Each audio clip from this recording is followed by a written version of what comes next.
You're watching NASA TV.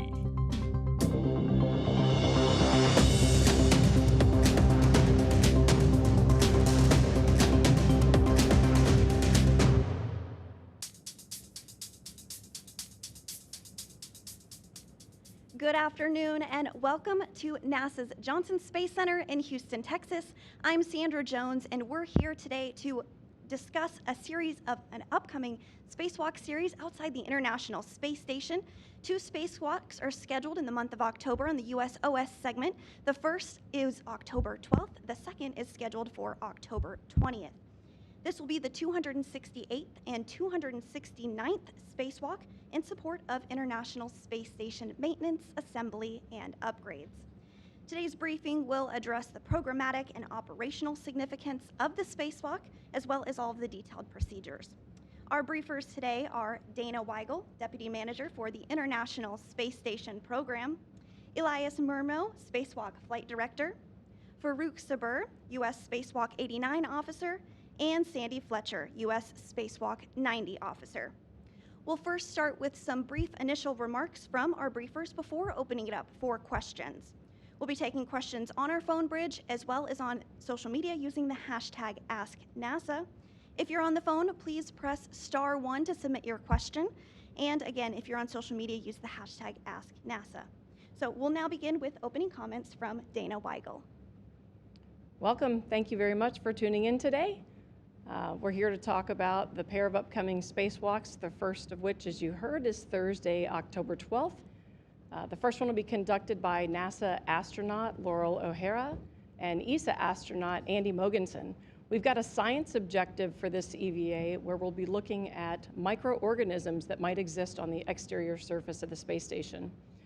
Bacteria and fungi live in and around humans, and so of course we've got these microorganisms inside the space station as well. And there are some transportation mechanisms that allow for the gas that's inside ISS to move outside, primarily vents that we have for things like life support systems. So we're really curious to understand what microorganisms we might have outside and if any of those are able to survive the harsh environment out in space. The crew will take some samples in a couple different locations and then we'll bring those down to the ground to do the analysis. The crew will also install a high-definition camera which has with it an upgraded wireless access point. That's going to help improve and extend our wireless capability outside of the vehicle. Another unique aspect of the camera task is that we will do another demonstration or test along with it. We'll fly the arm from the ground with an EVA crew member on it. Of course, we have flown the arm from the ground for many years, but in this case, the novel part is having a crew member on the end of it. During the EVA, we'll also have the crew do some fit checks to help us with the future planned upgrade of the alpha magnetic spectrometer. This will be the first spacewalk for both Laurel and Andy. Laurel will be EV1, wearing the red stripes on her suit, and Andy will have the unmarked suit. Our egress is planned around 7:30 a.m. Central Time, and the EVA duration is planned for around 6 hours.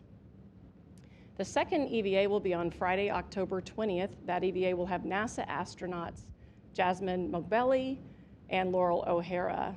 On that EVA, we hope to remove and retrieve a failed communications box. That's called the RFG, or radio frequency group. We'd like to bring that box home and refurbish it so we have it available as a future spare in case it's ever needed. The crew will also be replacing one of 12 trundle bearing assemblies. The trundle bearing assemblies help rotate our solar arrays. They're attached to what's called a SARJ. That's the Solar Array Alpha Rotary Joint. We've got a trundle bearing that's starting to degrade, and we need them to operate smoothly so we can easily track our solar arrays as station orbits around the Earth.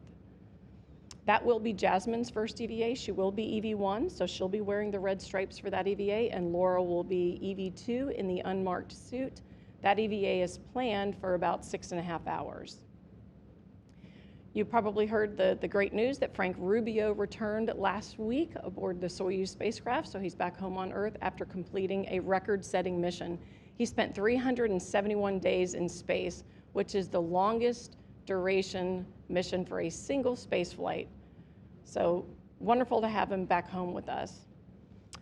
Looking ahead a bit, we've got a Russian EVA on October 25th.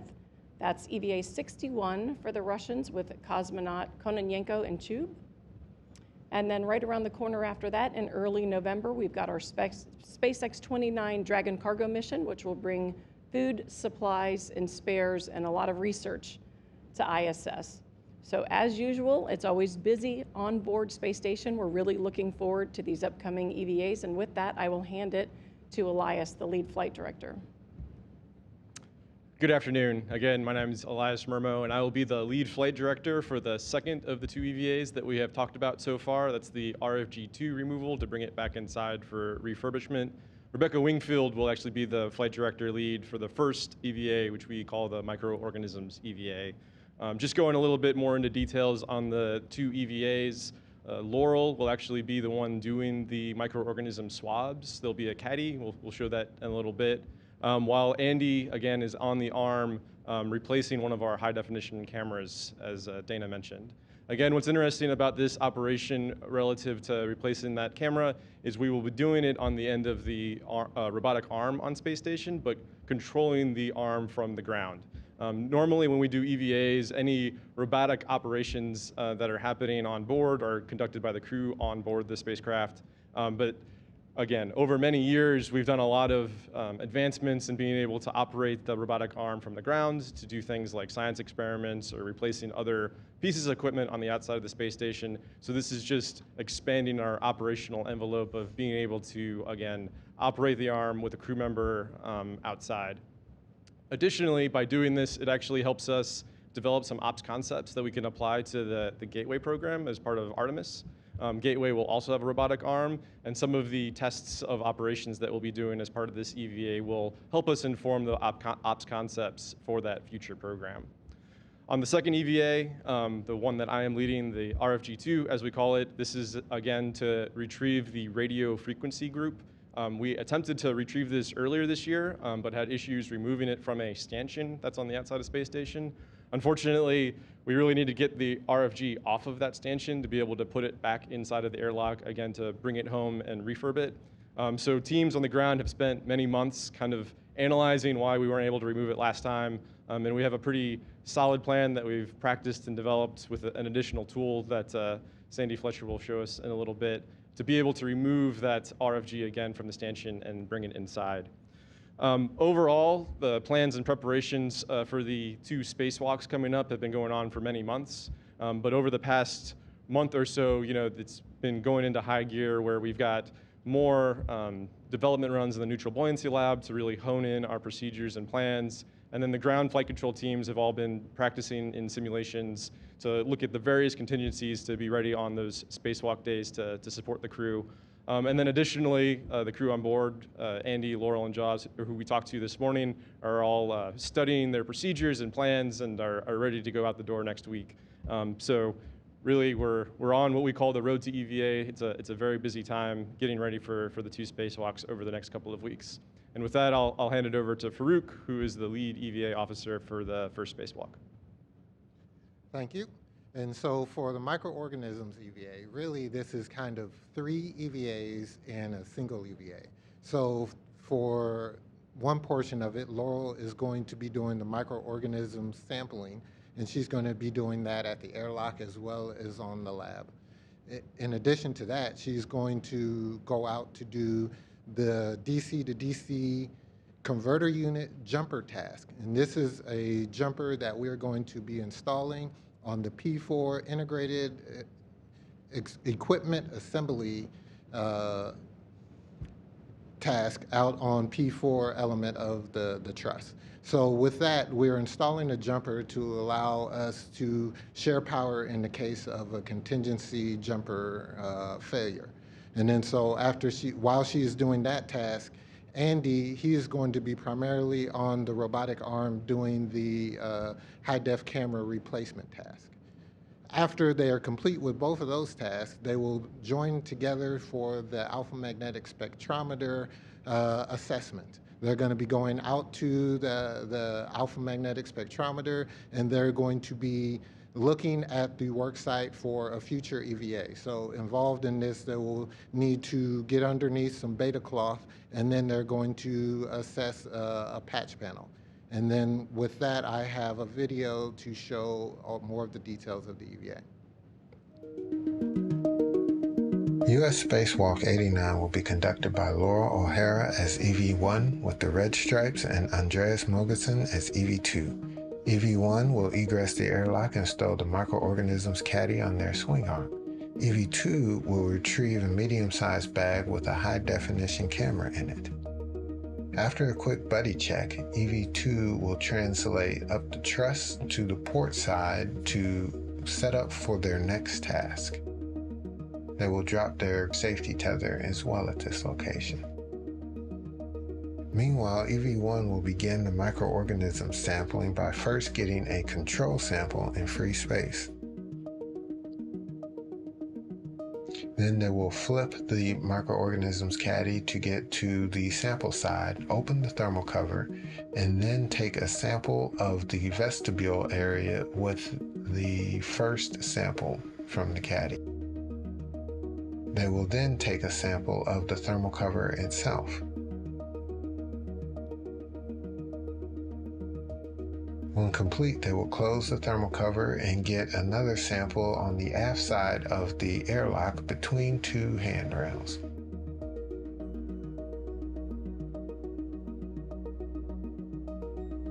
Once complete, EV1 will translate to the aft nadir portion of the lab to get a sample of the carbon dioxide removal assembly vent. This will be the first of 3 vent sample locations on the lab. EV1 will then translate ISS forward on the lab to the port side to get a sample from the oxygen generation assembly vent.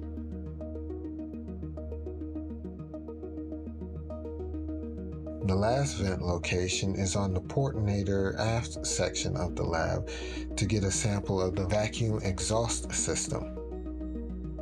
EV1 will remove the multi-layer insulation to get sample on this vent and then return the insulation.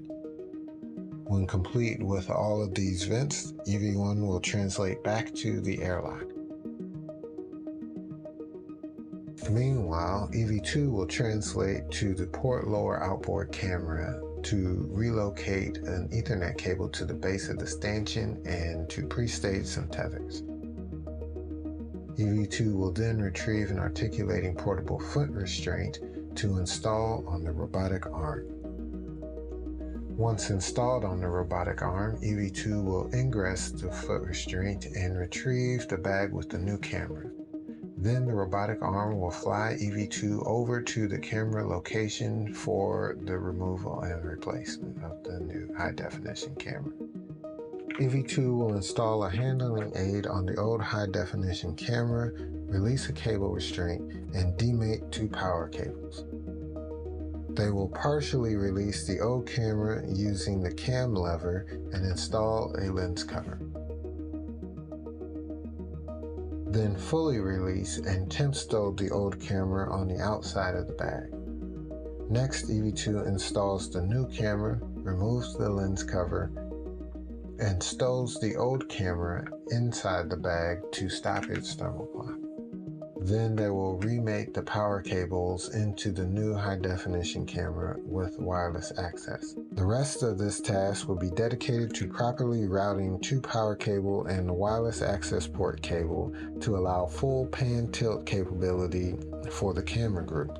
This includes installing a clamp and a strap to restrain the cables.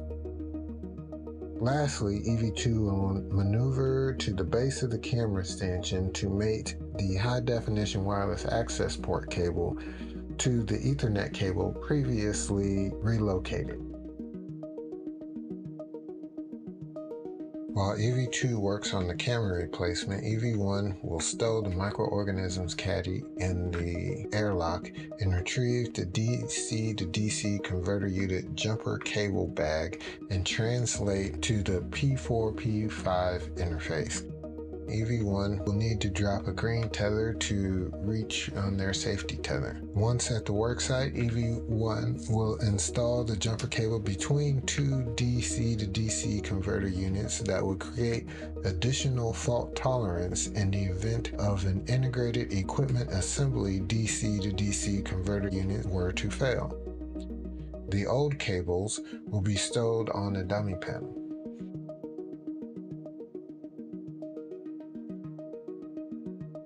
When complete, EV1 will check with EV2 to see if they need any help with the camera replacement, and then move back to the airlock.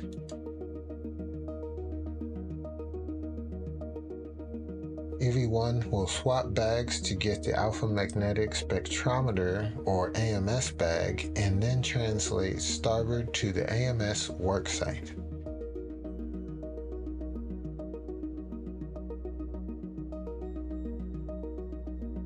They will stow the bag on the AMS handrail and then work to relocate a cable that is in the way of the ingress location on the truss. EV2 will be flying on the robotic arm back to the egress position. They will egress and clean up the robotic arm, including stowing the portable foot restraint and translating back to the airlock after they retrieve their bag. They will stow the old high-definition camera and then translate out to the alpha magnetic spectrometer worksite with EV1. Once at the worksite, EV2 will guide EV1 into the truss near the patch panel, avoiding areas that could damage the hardware. They will work together to remove beta cloth by cutting the lacing cord. EV1 will test the connector demate simulator tool on the exposed connectors to assess access.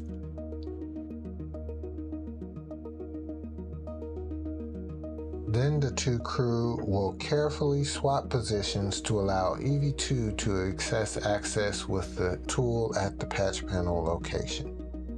Again, being careful not to touch any harmful areas. When complete, they will take closeout photos of the patch panel and re-secure the beta cloth. Then EV2 will egress the truss element and EV1 will retrieve the crew lock bag, and both crew members will translate back to the airlock.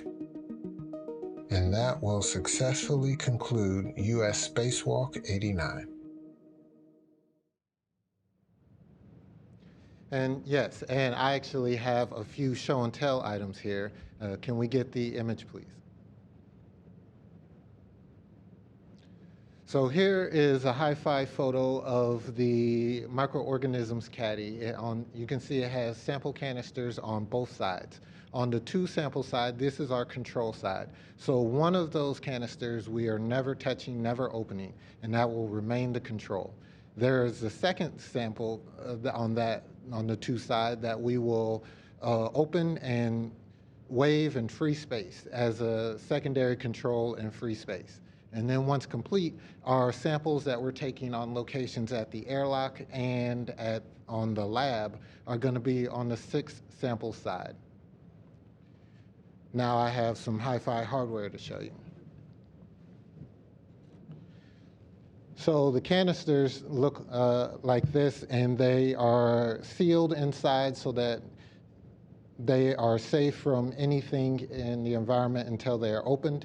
Here we have the handle. These are modified old shuttle tools that have been used for this purpose. So on the handle, you stick it into the caddy end effector, and then you can just press the locking lever and rotate, and then pull the sample out like this. And this will show you on the end of it, it's a standard COTS example of a swab that we will be using for each of the sample locations. And then so we have to be very careful that this swab doesn't touch any inadvertent areas because that could invalidate the science. And then once complete, you very carefully put this back in here and then rotate it to the locked position. And then to remove the handle, you slide this down to reveal 2 levers, press them, and you can pull the handle off. So the other piece of hardware that I have here is for the alpha magnetic spectrometer evaluation that we're doing. So on the future EVA, one of the assessments that the team is very interested in is they want to use some of these cable locations for various future needs. But they need to know what kind of access they have to these various cables on this particular patch panel. So they created this demate tool that they plan to use in the future, and this is just a simulator tool. So they want to see if they can need any modifications to the tool in order to access any of the samples. So how you use the simulator tool is they're going to stick it over the cable, careful not to inadvertently demate, because we don't want to demate any of these cables on our EVA, to see if they have access. And they will do this same operation with 12 different connectors to see what their access looks like. In the future EVA, they will choose the 3 best cable locations to see how they can reintegrate signals and information. And that is all I have for the microorganisms EVA, and I will hand it over to Sandy. Thank you, Frick. Good afternoon. So I'll talk to the radio frequency group, or RFG EVA, retrieve number 2. What we're doing is really 2 EVAs. Farouk has 3 in 1. I have 2 in 1. First half of the EVA, we're going out to the port side of the International Space Station. The primary task out there is to do the remove and replace of the trundle bearing assembly. Laurel will be doing that task. Meanwhile, Jasmine will be doing a number of other tasks. One primary task is removal of an H fixture. This is an attachment to the beta gimbal assembly. We need that H fixture removed so we can install an ISS rollout solar array later in a future EVA. She's going to also do a cable adjustment so that we have free movement on one of the camera ports outboard on the station. Then once we're done with the port side task, we'll actually come close to the airlock. We'll be on an external stowage platform, and we'll be doing a second attempt at removing the RFG from its stanchion. So we've done quite a bit of work. We understand what the primary cause of the RFG not being removed. There are 5 aft wedge clamps that are holding the box onto the stanchion. And we will show you a video and describe the EVA, and then I'll come back and show you the tool that's been designed. This is the second radio frequency group retrieval EVA. EV1 and EV2 egress the airlock and proceed to the forward face of the truss. Heading port, the crew put down safety tether green hooks and continue outboard of the solar array rotating joint.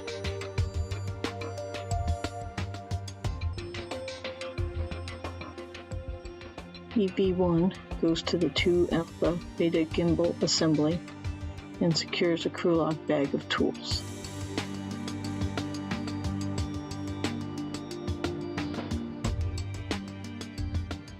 Using the pistol grip tool, EV1 releases 4 bolts on the H fixture and then removes it. EV1 then surveys the worksite.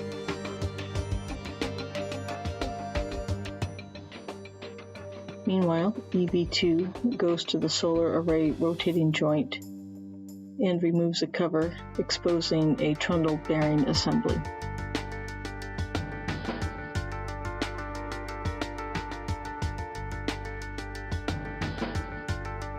After disconnecting an electrical cable, EV2 uses the pistol grip tool to release 3 bolts and remove the trundle bearing assembly.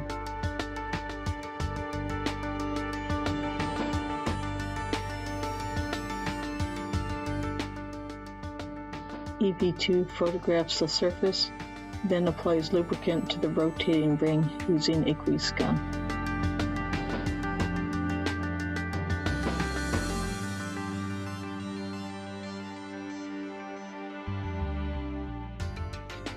Back at the beta gimbal assembly, EV1 continues a photo and video survey of the sites where an ISS rollout solar array modification kit will be installed on a future EVA.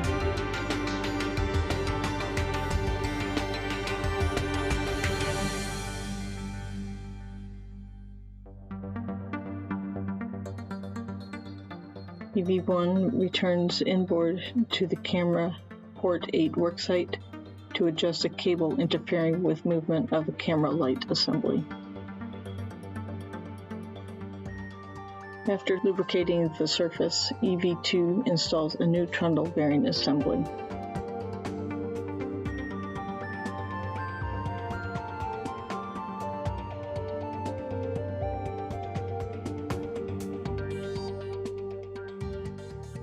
EV2 then certifies the worksite. EV2 surveys the worksite before replacing the cover.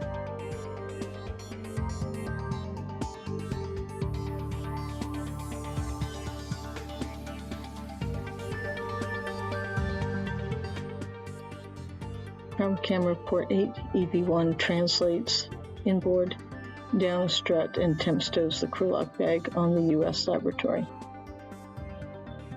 EV1 goes to the airlock, retrieves a different crew lock bag, and takes it to the external stowage platform number 2.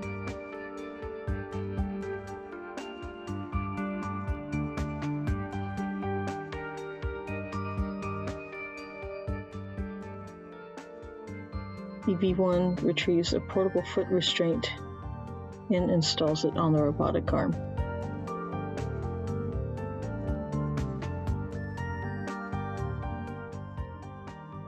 Then EV1 ingresses the foot restraint and the robotic arm flies to the radio frequency group aft position. EV2 returns along the truss back to the airlock, stowing the large bag outside the airlock, and joins EV1 on the stowage platform. The crew work together to fold back the multi-layer insulation surrounding the radio frequency group.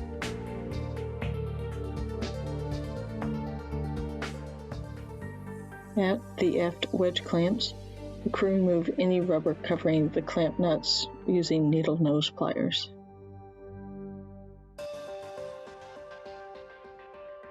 Then, using a ratchet wrench and a specially designed tool, they loosen the 5 aft wedge clamps.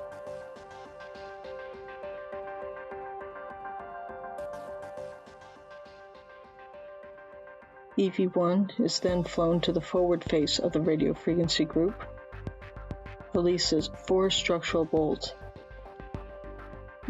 then removes it from the stanchion.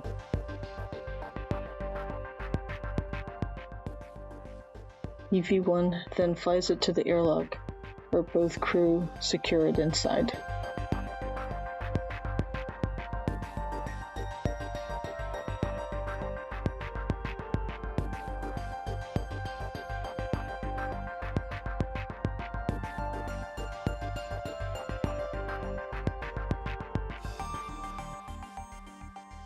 Back at the stowage platform, EV1 egresses the arm, removes the foot restraint, and retrieves the earlier temporarily stowed tool bag. EV2 secures the covering over the stanchion. Then both crew return to the airlock and ingress.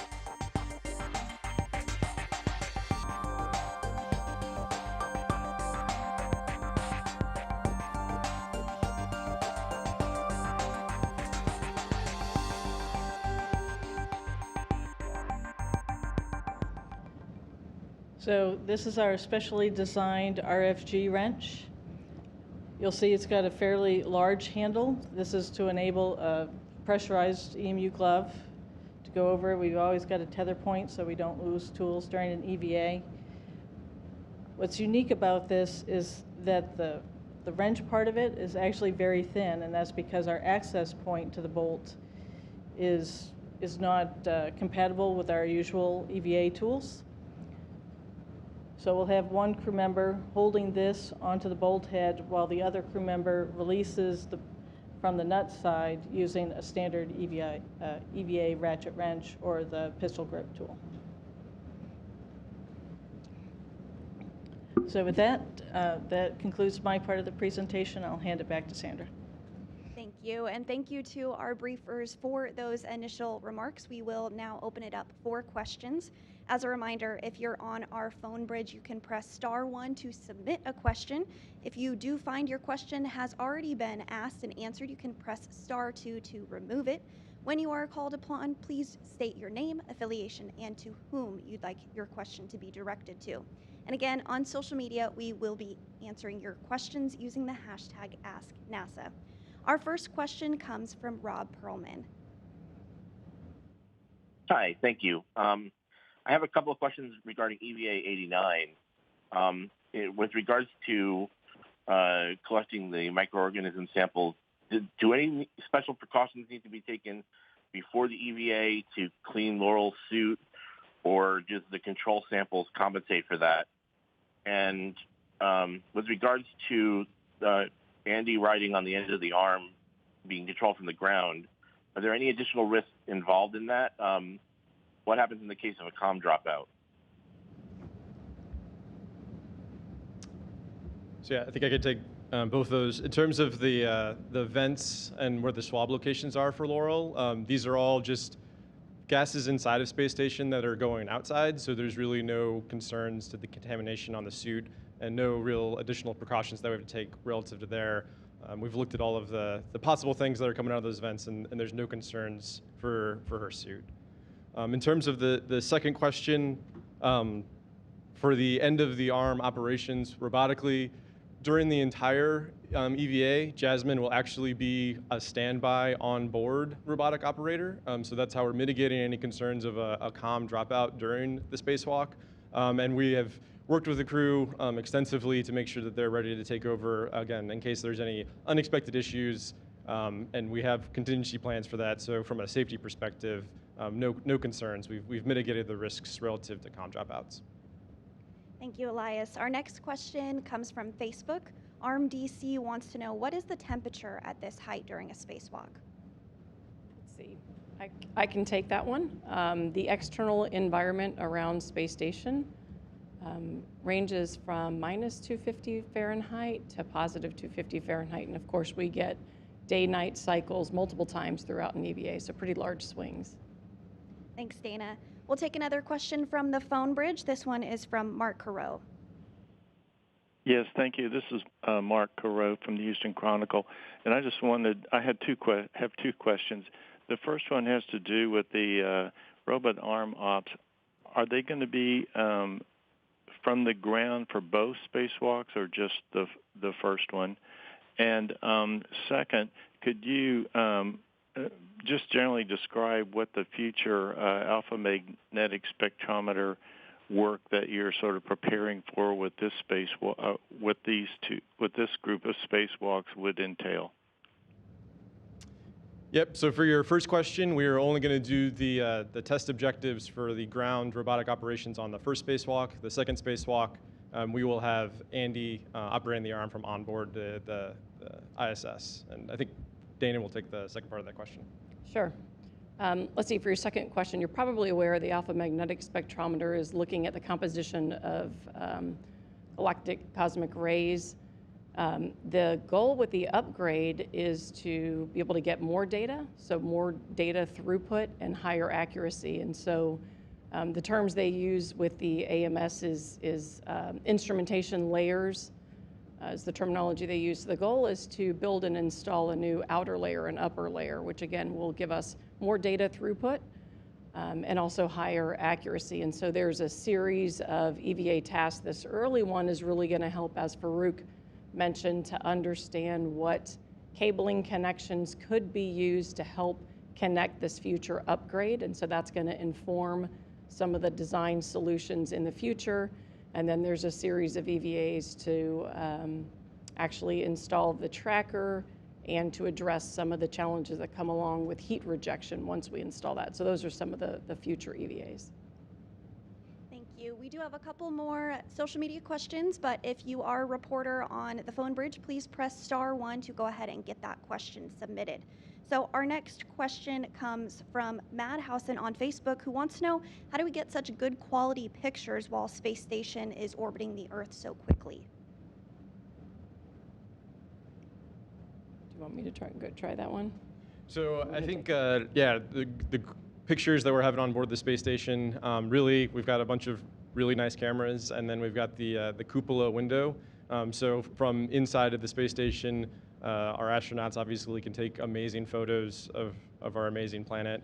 And then outside, when we do spacewalks, they take cameras, similar cameras that are just wrapped in a lot of insulation and protected from the extremities that Dana had mentioned when we're outside the space station, again, to take photos while they're on their spacewalks. Additionally, we've talked about the high-definition camera that we're replacing and upgrading on the outside of space station. So we actually have a collection of high-definition cameras that are constantly streaming to the ground when when we have a signal with the space station that, again, provides just amazing views, really breathtaking views of Earth. Thank you, Elias. Yes, those photos are gorgeous. Be sure to follow us on social media so that you can see those photos during and after the spacewalk. We do have another question on the phone from Marcia Smith. Thanks so much. This is Marcia Smith from SpacePolicyOnline.com, and I have two questions. The first one, is this the first time you're collecting microorganisms from the outside of the space station?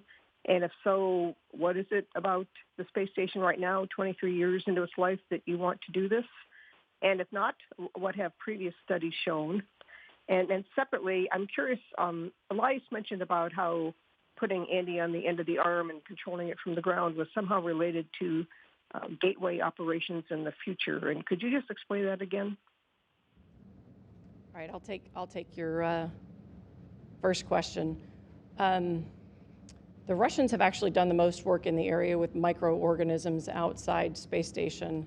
If memory serves, something on the order of maybe 6 or 7 different experiments. I'd have to go and check the actual number. So they have a lot of results, and they've been studying this for a while. There are a lot of publications that are already out there, and so, of course, that's piqued our interest, and we're trying to also understand, based on the extensive knowledge we have of our environment inside, we're curious what may actually move outside with us and what might survive. Part of it's just basic biological curiosity about what can survive in this anaerobic, harsh environment. But the other part of it does have applications to future exploration and just understanding what types of interactions we might have with environments or future planets, for example, and things that we could end up bringing with us. And then for the second part of your question, how does this apply to the Gateway program? So I think everyone's familiar. We have a Gateway program currently in development. We're in requirements. We are designing this space station around the moon that'll enable us to be a staging point for our lunar lander and Artemis programs to go to the South Pole. That will have a robotic arm similar to what the ISS has currently. And really, this new operation of having the ground control of the arm on board the space station is just a different way to interface through software and applications that may look more similar to what Gateway is doing. So really, this is just providing another way for us to operate the arm from the ground during a spacewalk, which will help inform those requirements and ops concept development that's going on with our Gateway program. Thank you. And we do have another social media question. Sveen Reese on Facebook wants to know if astronauts are exposed to more radiation while on a spacewalk than while inside the International Space Station. Okay, I can take that one. They are exposed to a bit more radiation when they're outside doing a spacewalk. Of course, the suit does offer some protections, but inside space station, we have a lot of dense metallic equipment, which is a great barrier to radiation. The way our modules are designed, the equipment is located on the outer portions of the modules, and that helps offer additional protections to the crew from the radiation environment. Thank you, Dana. We do have another media question from Robert Perlman. Again, about EVA 89. About 16 minutes after Andy and Laurel exit or begin the spacewalk, the psych launch is scheduled. Do you know if the space station is going to be, at this point, do you know if the space station is going to be within view of Florida and whether they might have an opportunity to see the launch while on the EVA?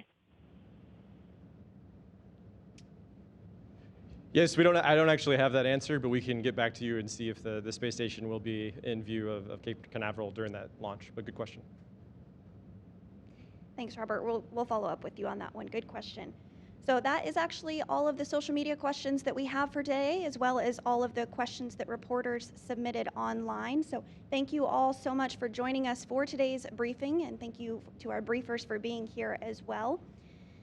I do hope that you'll tune into NASA TV to watch the series of spacewalks. The first spacewalk on October 12th is scheduled to begin at 10 a.m. Eastern and last about 6 hours.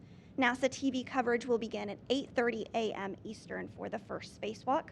And the second spacewalk on October 20th will begin at 7:30 a.m. Eastern and last approximately 6.5 hours. NASA TV coverage will begin at 6 a.m. Eastern for that spacewalk.